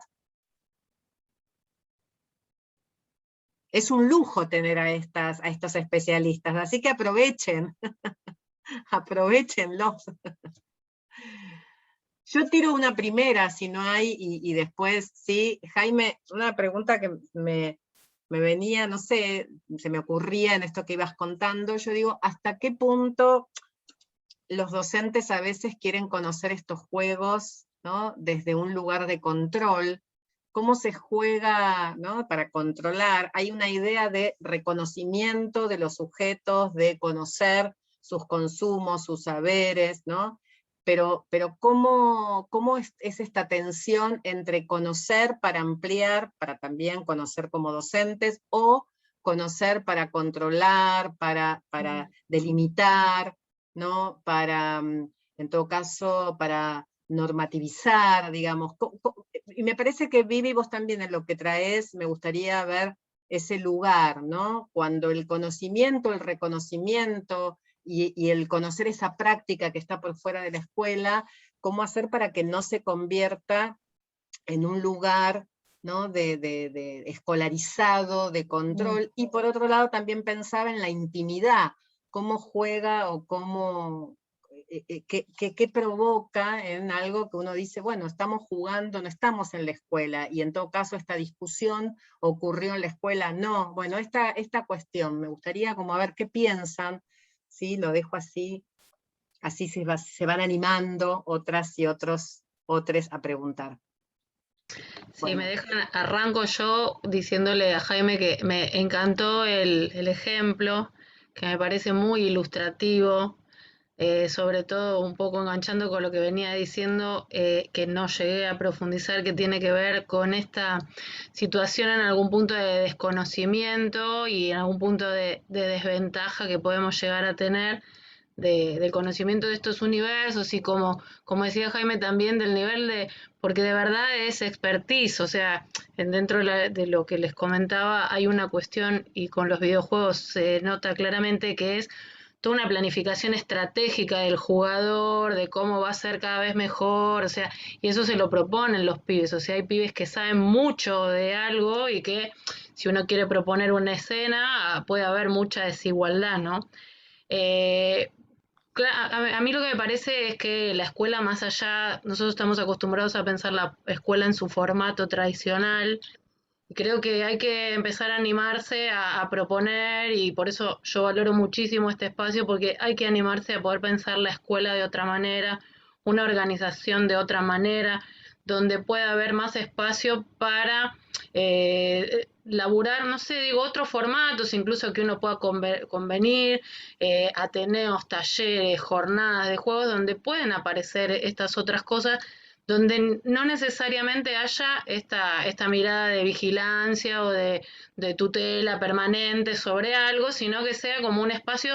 Yo creo que el ingreso de todos estos consumos son importantes para trabajar algo que es fundamental en la escuela, que es la instancia de socialización. O sea, la escuela hoy necesita reforzar mucho su trabajo en términos de construcción de comunidad, de construcción de lo común, algo que a veces se pierde en este arrastre de su preocupación por lo disciplinar. Entonces, en algún punto creo que hay que bregar por algunos movimientos, cosas que no sean totalmente desestructurantes, que no estamos en condiciones de sostener, pero no sé, yo tiraría hasta incluso un sábado proponer que vayan a jugar videojuegos en la escuela, que por decir algo, ¿no? Como algo que sea distinto, que vaya permitiendo ese acercamiento y justamente ir viendo esto, conocerse, modificar la actitud. Digo, porque yo iba a pasar unos videitos que no pude, pero son fuertes. O sea, si yo paso un videoclip acá de los que viven, que los ven los pibes, hay imágenes que no son escolares. Claramente no son escolares. Entonces el problema lo puedo tener con el director, lo puedo tener con los padres, lo puedo tener con el supervisor. Por eso requiere de un trabajo muy profundo y de una concientización, digamos, esto como decía Jaime, ¿no? De lo inevitable. Perdón, de lo inevitable de esto. Esto es inevitable. Por más que nosotros tratemos de sostenerlo, es inevitable. Cuento esto para decir lo inevitable, que no llegué a comentárselos, pero es una anécdota, quería contar varias. ¿No querés pasar el video? Después podemos cerrar Sí, con después los les paso el video. videos. Sí, después, no, porque es muy largo, pero se los paso y después si quieren lo cuelgan. Pero retomo lo de lo inevitable, digo, y en algún punto por eso es muy valioso que nosotros podamos conversar y jornada con docentes, Río Negro, hace, no sé, 5 años, pónganle más o menos, 5 años, docentes de todo nivel inicial y primario. Pregunto yo, ¿por qué están acá? ¿Por qué vinieron? ¿Sí? Como uno arranca cualquier seminario, levanta la mano una maestra y dice, yo estoy muy preocupada porque tenemos un alumno en segundo grado que se niega bajo todo concepto a usar el cuaderno. Que él dice que no va a usar el cuaderno porque no necesita usar el cuaderno, que él sabe leer y escribir, pero en la computadora. Y entonces los docentes estaban desesperados porque no podían lograr que pasara el cuaderno. El pibe sabía escribir, seguía toda la tarea, pero no quería escribir en el cuaderno. Entonces el debate institucional era, ¿qué hacemos con este chico? ¿Lo aprobamos? ¿Pasa de grado? ¿No pasa de grado? Entonces, esto lo pongo como un ejemplo de cosas que pueden llegar a ocurrirnos. Entonces, está bueno que pensemos en otros formatos, otros espacios, otros lugares donde contener lo que no estamos viendo en algún punto, ¿no? Y dejo acá porque hablé un montón más. Sí, yo sumo ahí una cosita a la pregunta de Patricia. Mi tesis de maestría trabajé justamente en algunos de esos, de CIRES, de docentes, de algunos de esos espacios de capacitación, y el título de la maestría es El lujo de aburrirlos. Porque en eso que vos decías, Patricia, de cómo se acercan, había como, y hay, me parece a mí, un imperativo que me parece que hay que primero que reconocerlo y después poder poner un parate a ese imperativo tan fuerte, ¿no? Y es, los pibes están aburridos y tenemos que entretenerlos, ¿no? Entonces no nos podemos dar el lujo de aburrirlos, y en ese esfuerzo, que de fondo, digamos, me parece que es una pregunta tan vieja como la docencia misma, que es cómo atrapo yo la atención de ese otro que está al frente. Pero en ese apuro y en esa solución que empaquetan las industrias, aparecen los videojuegos como la respuesta a, ¿no? Ya me parece que hay que tratar de sostener que eso no es así, digamos, no pasa automáticamente, no es un trabajo sencillo, como decía Viviana, hay un montón de laburo como docentes, poder llegar a proponer una experiencia dentro del aula, digamos, al margen de la que proponía Viviana, de juguemos un rato, sino, por ejemplo, vincularla con los contenidos. Hay un montón de trabajo, ¿no? Digamos, no es automático eso de, bueno, traigo un videojuego y todos la pasamos bien. No. Bueno, sumo eso a tu pregunta, Patricia.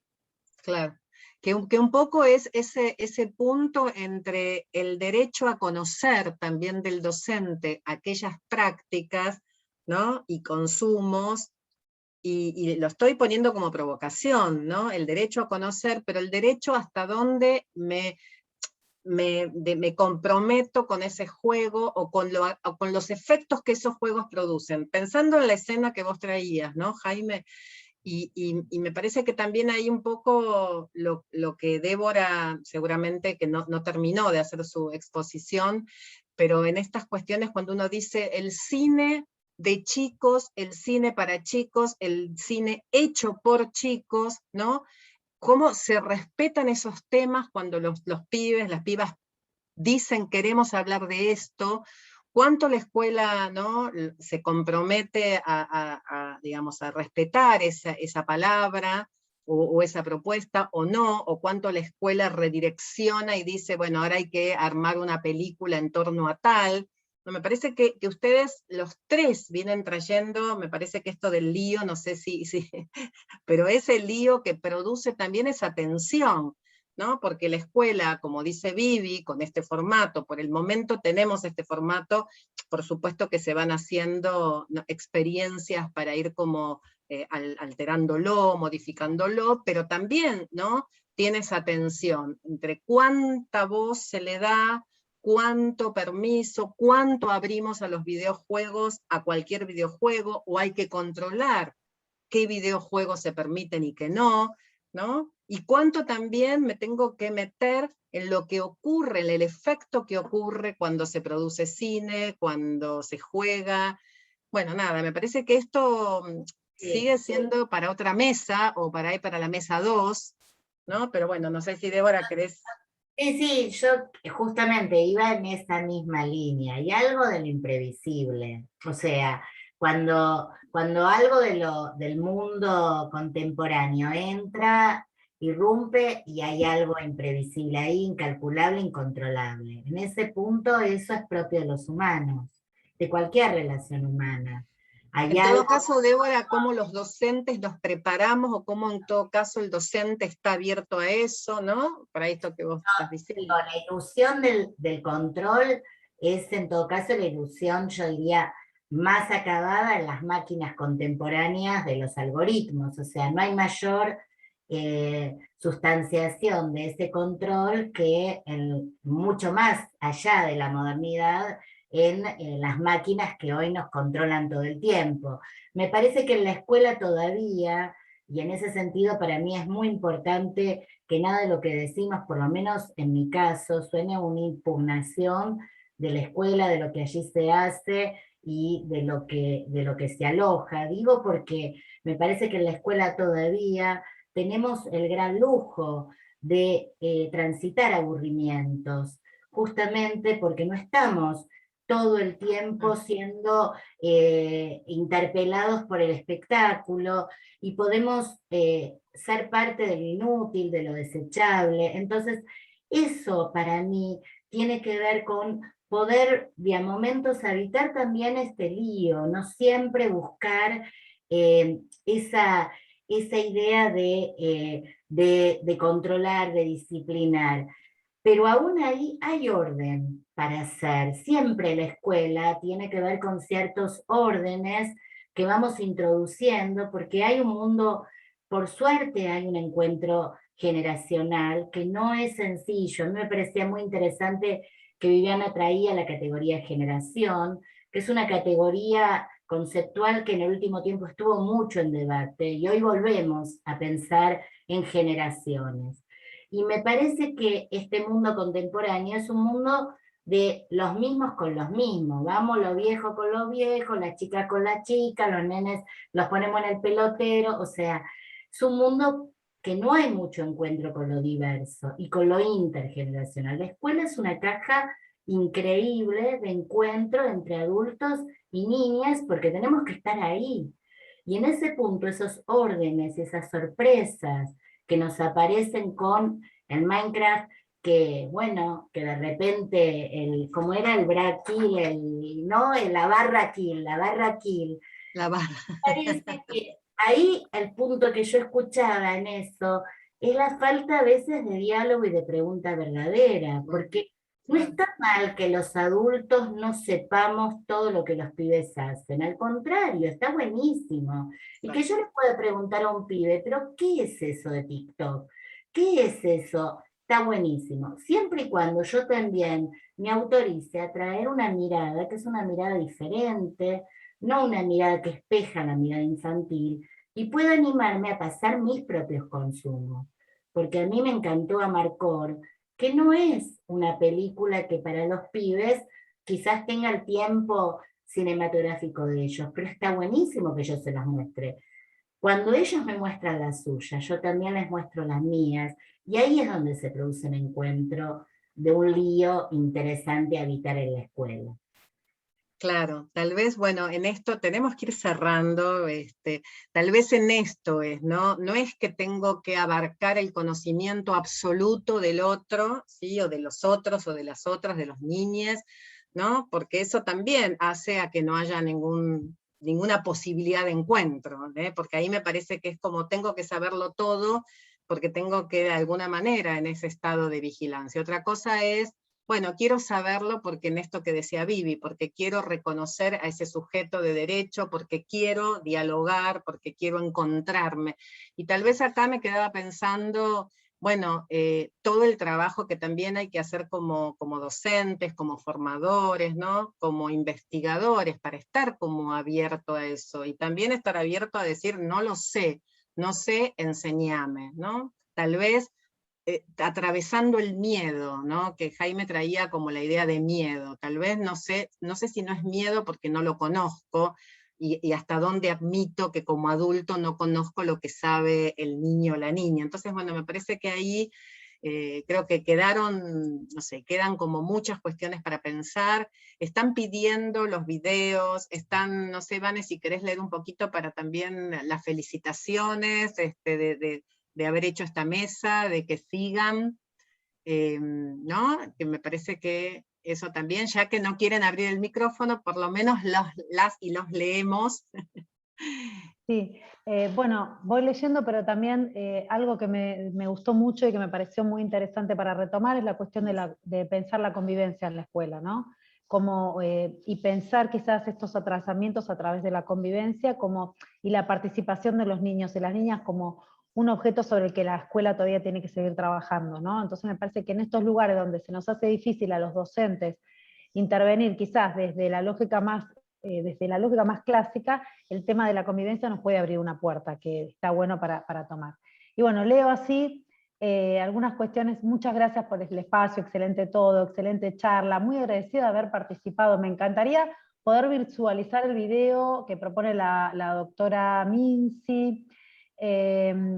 También coincido, también un lujo la charla, pensar estos temas desde otro lugar. Ojalá se multipliquen las propuestas con estas temáticas y desde estas perspectivas y miradas, gracias.